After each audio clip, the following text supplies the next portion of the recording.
I was 31 years old the first time my father looked at me like I was a problem he had already decided not to solve. It wasn't the night at the dinner table, though that came later, with its quiet devastation and its carefully placed envelope.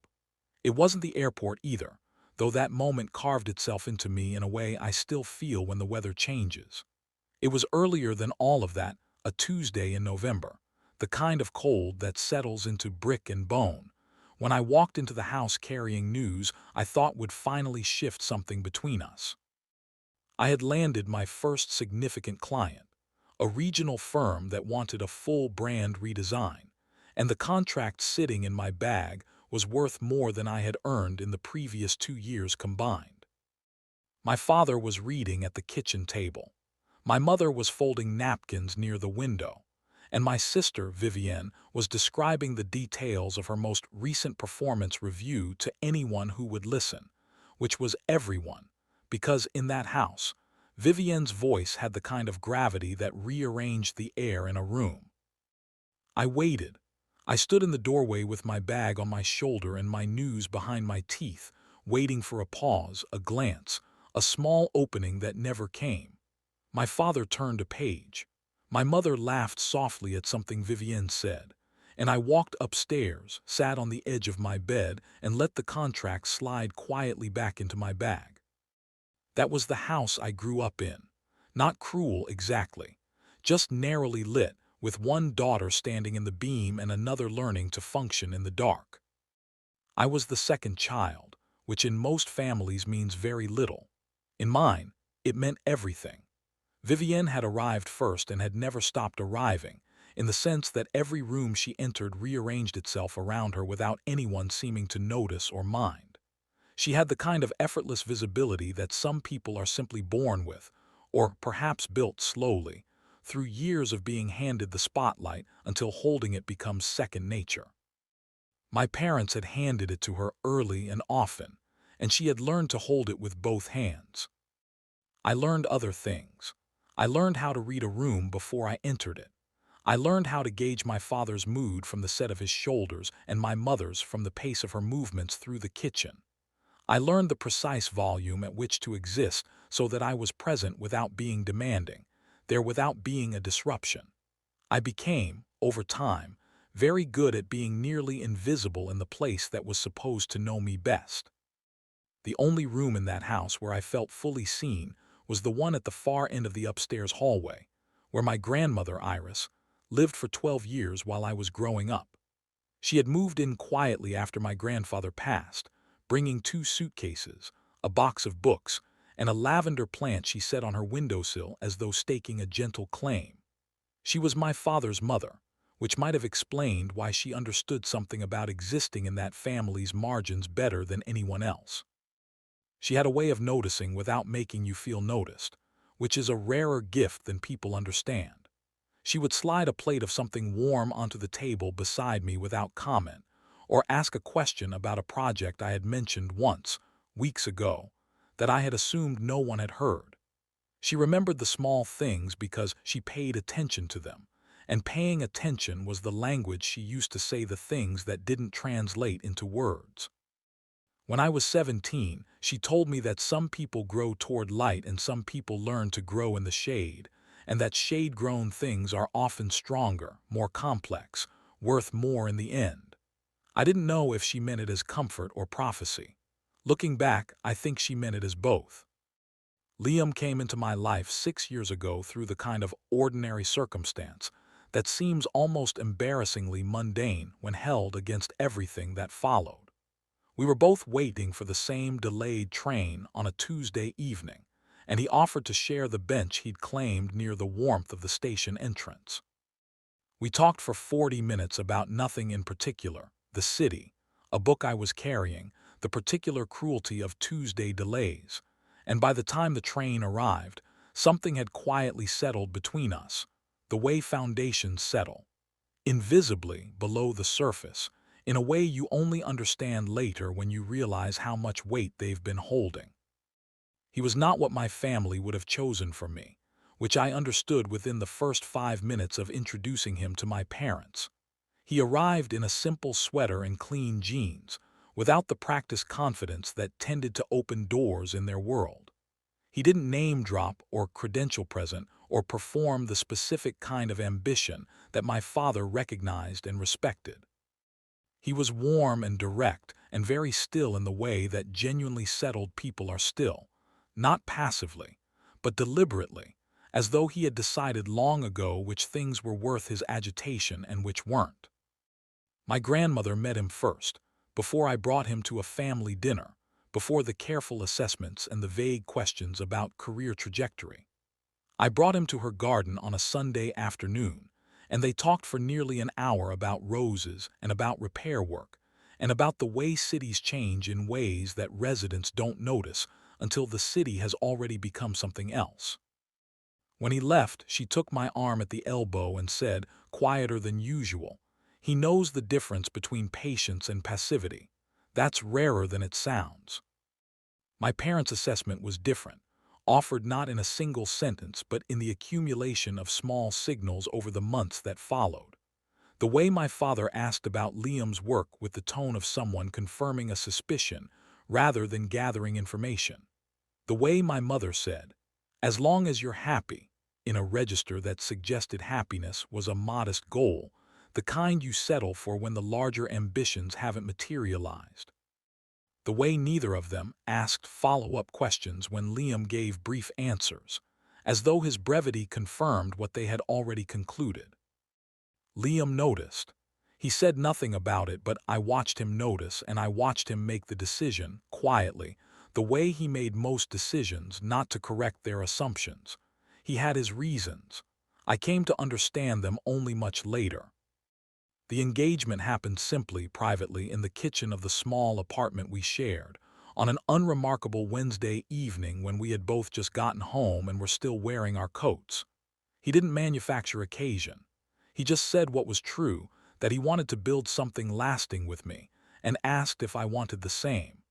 I said yes before he finished the sentence, which felt right. The way things feel right when they've already been settled somewhere beneath the surface of everyday life. I told my family at the next Sunday dinner. My mother smiled and reached for my hand across the table. My father nodded with the expression of someone accepting news they'd been expecting and had already decided how to feel about. Vivienne was generous in the particular way she was always generous, warmly, enthusiastically, with just enough of her own light woven through it that you couldn't be entirely sure whether she was celebrating you or simply expanding her own stage.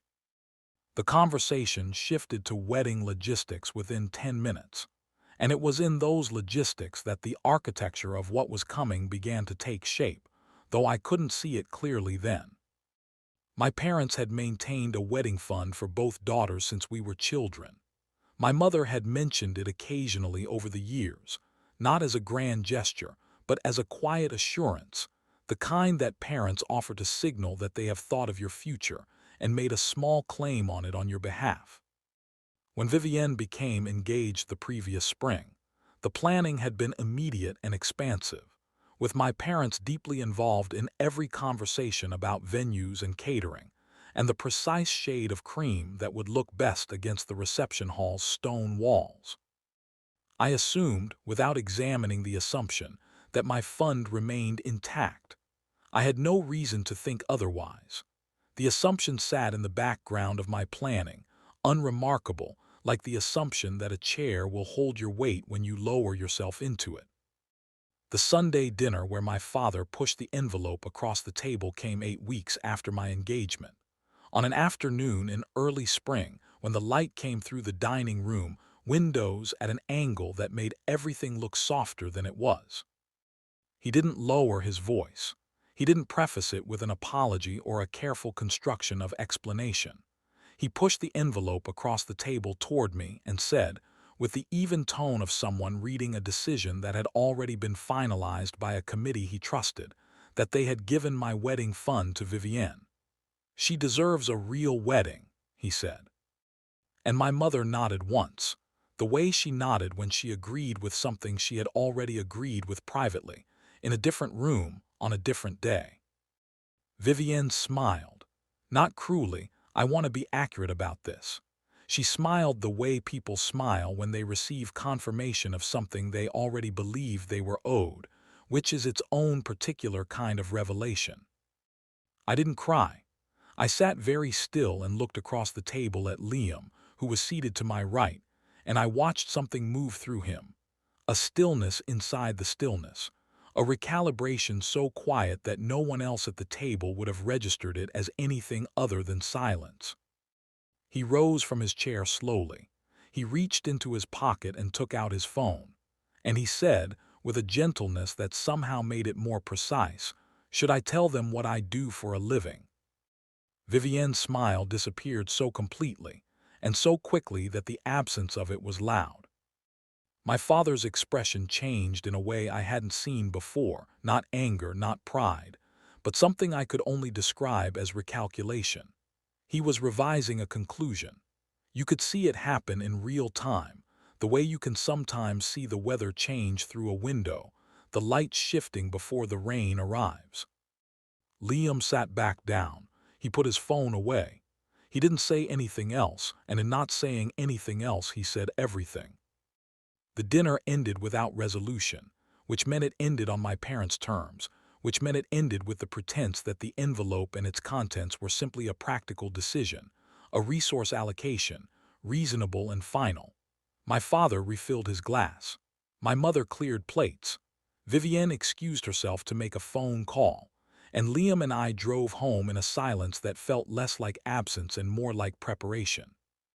I learned in the weeks that followed that my grandmother had known for some time that something was wrong, not with the wedding fund specifically, but with the broader pattern of how her finances were being managed.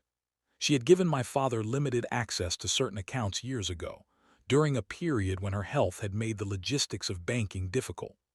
What began as practical assistance had drifted, without announcement or formal agreement, into something closer to control. She mentioned it to me obliquely, the way she mentioned most things that troubled her in the middle of something else, while her hands were occupied with a different task, as though the distance from direct conversation made the truth easier to hold. We were in her kitchen and she was making tea, and she said, almost quietly enough to miss, that she had asked 3 times for a specific accounting of her savings balance and had received each time an explanation that explained nothing, wrapped in language that assumed her confusion. I heard what she was saying. I hadn't always known how to hear it, but I heard it then. And then came the airport. It arrived as the confirmation of something I had already begun to suspect, but hadn't yet named. My grandmother had understood or believed that she had been included in the family's celebratory trip, a long weekend in honor of Vivienne's upcoming wedding, a gathering of warmth and shared meals that my parents had described to her with enough detail that she had made plans around it. She had dressed carefully that morning, smoothing her blouse with the kind of deliberate hope that belongs to people who have learned not to expect too much, but have not yet stopped hopping altogether. At the check-in counter, the agent looked at her name, looked at the reservation, and looked again. There was no ticket. There had never been a ticket. My parents exchanged a glance that lasted less than a second and communicated everything. My sister studied her phone with a focus that was its own kind of statement, and my grandmother's hand tightened slightly on her bag strap, the only external signal of what was moving through her. She said very softly, "Maybe there's been a mistake." And there had been a mistake, but not the kind she meant, and not the kind that could be corrected at a check-in counter. My parents offered the language of accident, mix-up, misunderstanding, oversight. The words floated out and dissolved without landing, because my grandmother received them with the polite attention she gave to things she had already classified as untrue. She thanked the agent. She stepped aside. She held her posture with a dignity that was sharper than any accusation, more articulate than any argument, and completely beyond the reach of their explanations. I stood beside her. Liam stood slightly behind us, and I felt rather than saw the change that moved through him. That same quiet recalibration from the dinner table, but fuller now, resolved into something definite. The drive back to her house was quiet.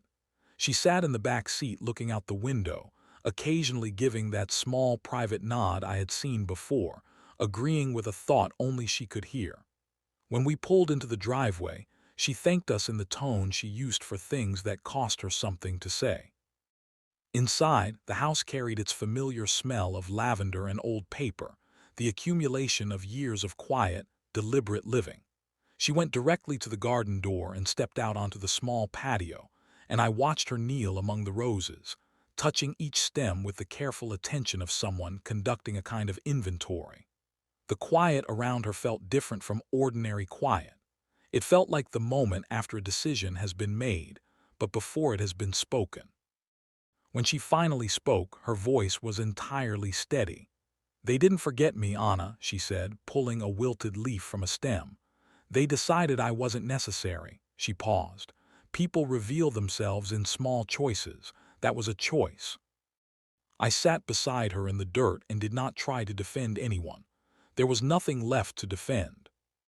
That evening, while she brewed tea and the small kitchen filled with the sound of ordinary, careful domesticity, I opened my laptop and began to read.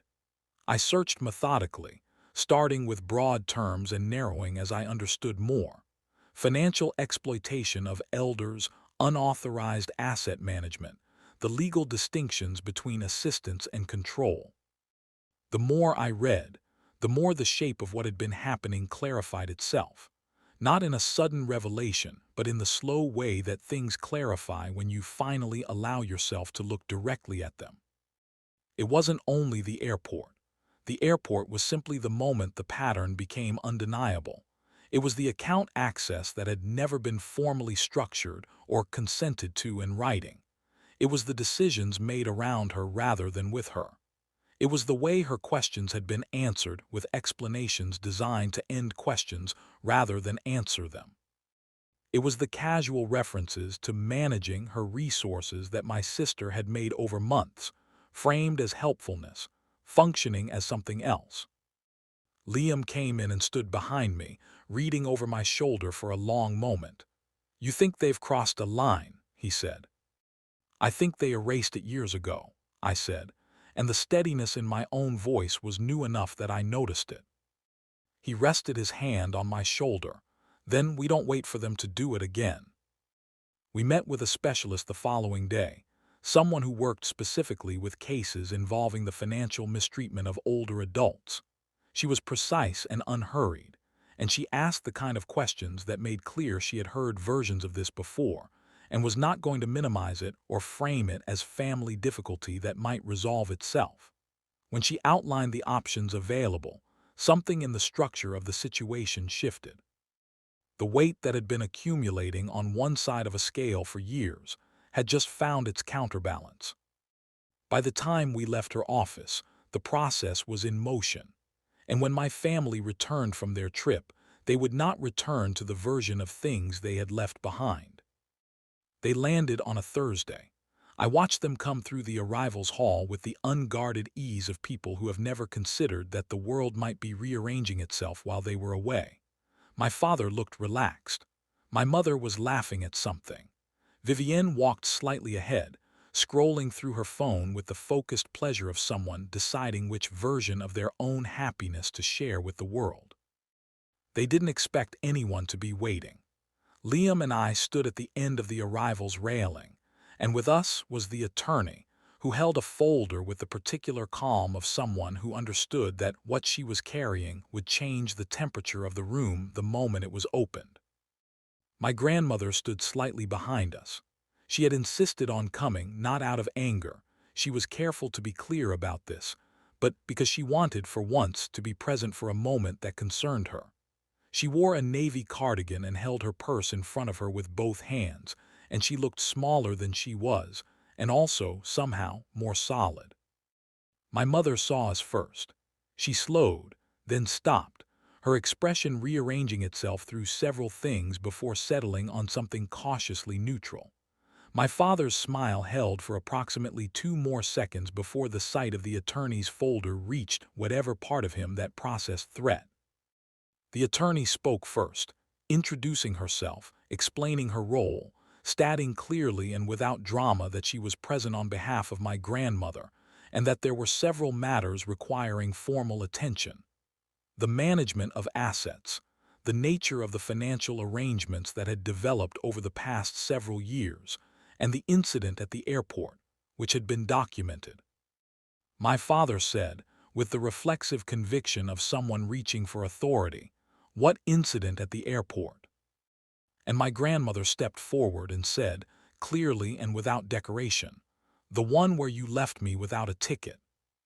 The silence that followed was a particular kind, not the silence of shock exactly, but the silence of several people simultaneously recognizing that a version of reality they had been maintaining had just been declined. Travelers moved around us. Wheels rolled across polished floors. The ordinary noise of arrival continued, indifferent and constant, while inside our small circle, something irreversible was occurring. Vivienne attempted to manage the moment with the particular skill she had always had for managing moments. It was a mistake, she said. They had explained that. The explanations were well constructed, reasonable sounding, vaguely apologetic, organized to suggest that the error was administrative rather than intentional, that the person most distressed by it was herself. My grandmother waited until she finished. Then she said, in the clearest voice I had heard from her in years, "You explained nothing. You avoided. You minimized. You told me I must be confused as though confusion were my default state."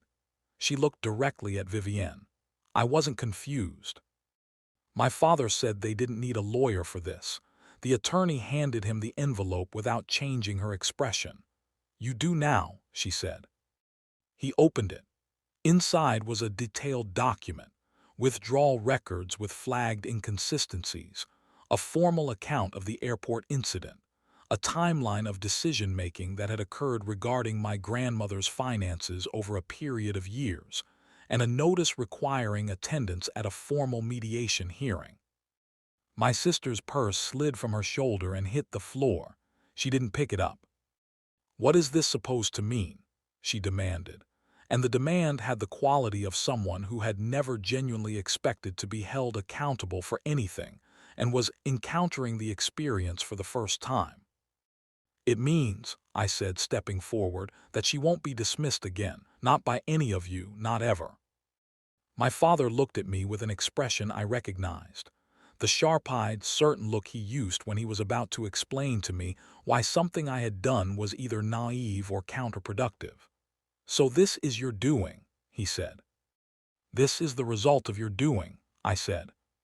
He told me, with a firmness born more from habit than from actual ground to stand on, that he had supported this family for decades, and that I should not dare. "You supported Vivienne," I said. "You enabled her, celebrated her, protected her. And when it came to your own mother, you decided she was optional. You decided she was background." My mother said quietly that this wasn't fair. And my grandmother said, even more quietly, "It's fairer than how you've treated me." Vivienne, who had been cycling through several emotional registers with the efficiency of someone trying to locate the one that would work, finally landed on injured dignity. She told us she didn't understand why we were treating them like criminals. They had helped. They had managed accounts for years. They had done her a favor. My grandmother looked at her with an expression that I did not have a precise word for, though resolve came close, the specific kind of resolve that belongs to someone who has spent a long time waiting for something to be said and has finally decided to say it themselves. "You handled my accounts because I trusted you," she said. "You used that trust to advance your own plans." The attorney spoke again, steady and fully unmoved by everything happening around her. She outlined what the mediation process would address: the pattern of financial control, the decisions made without documented consent, the isolation that the airport incident represented within a larger context.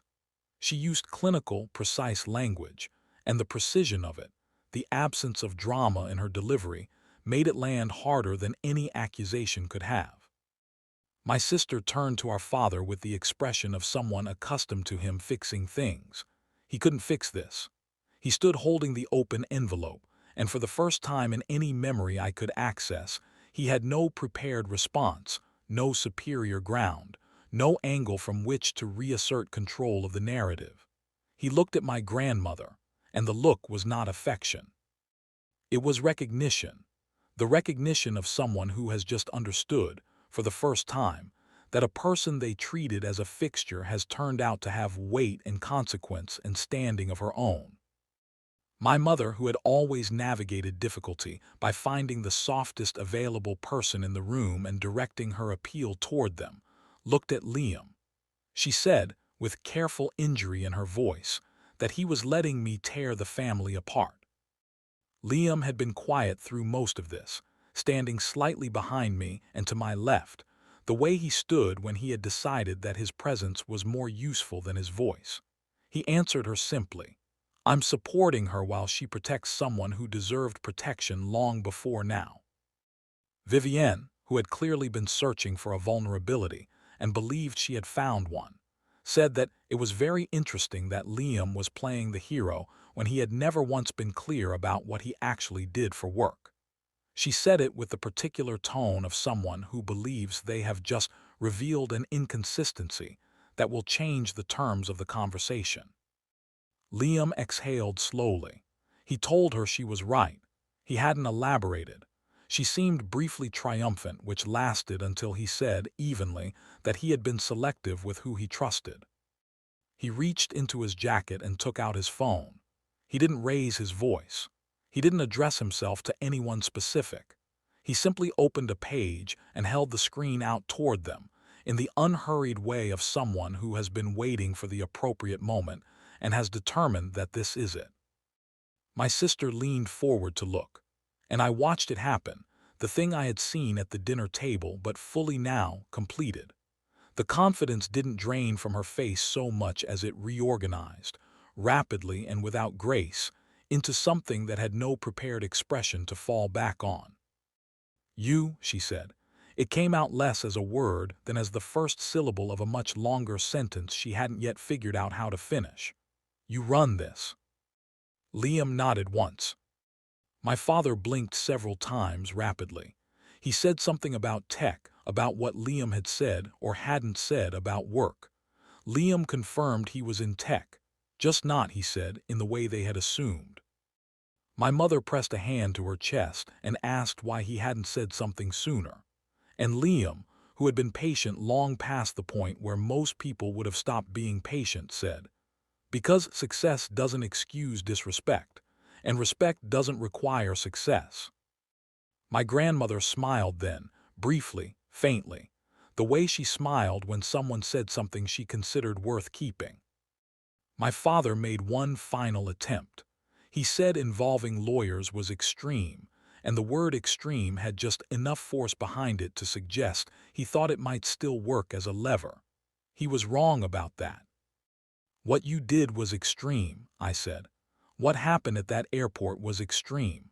What happened with her accounts over the last several years was extreme. What happened at that dinner table with that envelope, all of it was extreme. We're just the first people to say so to your face." The mediation happened 6 weeks later. The office was quiet and deliberately unremarkable. A long table, neutral lighting, a mediator whose job was to hold the space without filling it with judgment. My grandmother sat beside me, and she spoke with a precision and composure that surprised everyone at the table except me. She described each incident with the detail of someone who had been cataloging them privately for longer than anyone had understood, not from bitterness, but from the persistent sense that clarity, if it ever came, would require specificity. My father offered justifications. My mother attempted to locate language that would reframe everything as well-intentioned and misunderstood. My sister denied several things and minimized the rest. None of it held. The facts were documented and the pattern was clear, and the mediator was neither persuaded by performance nor interested in it. My grandmother's funds were returned. The full amount, accounted for and structured in a legally overseen repayment schedule that removed the matter from the realm of family interpretation and placed it in the realm of legal obligation.